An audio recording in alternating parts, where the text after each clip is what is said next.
Because I messed up the audio the first go around, you get the moody office version of this video. You're welcome. Covered in dog hair. Got to keep things on brand. Goodbye. I am very much an amateur. I fully embrace that. I know there are guys that are like full on watch autismo, know all these different brands, all these different movements. I have watches that I am interested in. I have watches that I find fascinating. There are brands, of course, that I'm probably going to gravitate towards more. But nonetheless, I have become more and more of a watch guy as of late. Still very much getting my feet. If I could equate it to anything, it would be like a gun guy getting a Glock 17. To me, it's kind of new and exciting. Like I'm having a good time. I never thought I would become more of a watch guy that I am becoming. Consumerism. Am I right? And that's one thing I was worried about too, is with stuff like this, I feel like it can get into the realm of turbo consumer, where it's like, I have to buy all this cool stuff. And it's like, dude, I don't know. I am very much a proponent of living within your means, but I'm also a big fan of buying cool things that you can afford. Going to debt for stuff, especially I think going to debt for a watch is a really bad idea.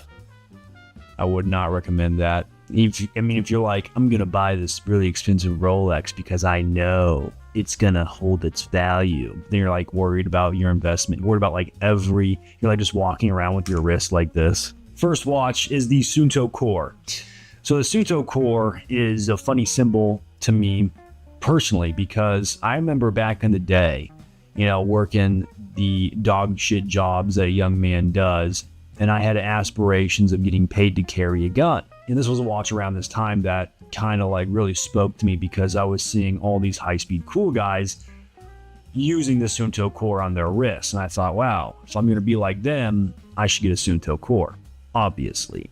And at the time, it was definitely a more expensive watch to me.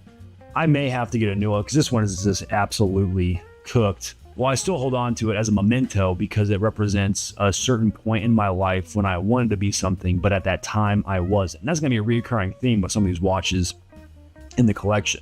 Hell, even now I still do that. But I ended up getting a Suunto Core and I wore the hell out of it. The thing is very well worn. I wouldn't really see myself wearing a Suunto Core after the watches I've gotten into.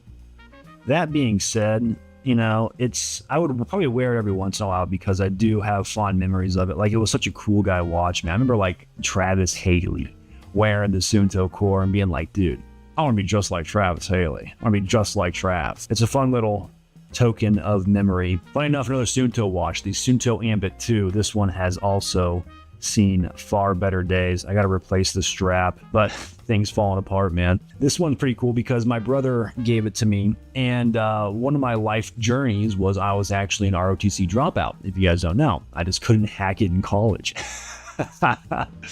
So I was actually going to community college back in the day, and one of the programs they had, and I was very specific about this because my aspiration was to be an Army officer like my older brothers.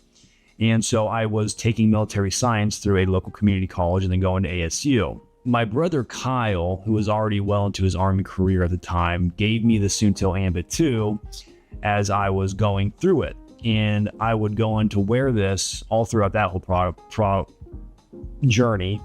Eventually, I hit a point why I couldn't hack it is, one, I'm terrible at college. You gotta know your strengths, dude. I should have studied something way cooler. I was trying to get like some bullshit degree. The Army stuff was fun. I liked the Army stuff. I had a great time. I do remember at one point, there was like this morning class you go to, and some people from the college were talking about like sensitive speech, like don't say the sun raped your eyes. And I was like probably 20 years old thinking, I want to kill sand people. That's like the thoughts you had, right? Just like a young, violent go-get. I don't want to do that now. I want to live in peace and harmony with everyone in the world. But it's one of those things where it's like, dude, what an interesting culture shock. You're supposed to be a gentleman though when you're an officer. I would take it with me when I joined the police department and I got hired on, and I would wear it all throughout the academy, which leads me to the next watch. So I do have fond memories of this. I'm probably going to try and keep her alive in the collection as long as possible.